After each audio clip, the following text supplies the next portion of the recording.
Hey guys, this is Adam, and Adam here, and we have a testimony to share with you about something that happened at Love Twin Cities in 2016. I went on a late night outreach. We do 24-hour outreach here. I was out at 1 in the morning, downtown Minneapolis. I meet a young man named David. He's 19, from the East Coast, from Massachusetts, and I'd actually been to the town he was from. But he grew up in church, but about age 18, he started to run away. He called himself an atheist, fleeing from home, just kind of wandering through the country, up to no good. And I started to say, man, you can't make this up. I don't live here, you don't live here. And here we are meeting at 1 in the morning in downtown Minneapolis on a Tuesday night. I called him back to the Lord. He wasn't ready to fully surrender, but he definitely heard the message, and I could feel the conviction of God falling upon him.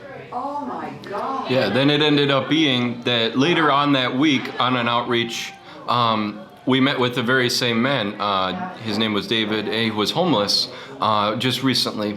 When we talked with him, he was on just on his last legs, so to speak, very struggling with hopelessness. And we just ministered God's love to him.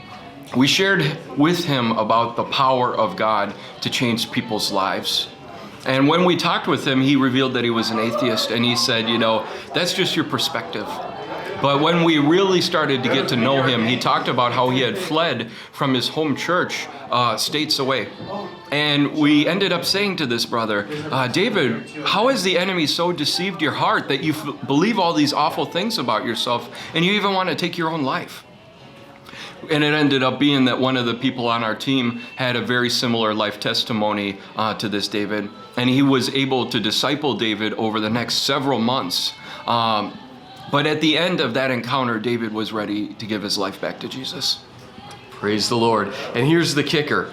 I didn't find out that this same David surrendered his life 2 nights later until just this week, 2 years later. That's the power of God, and that's why we do what we do.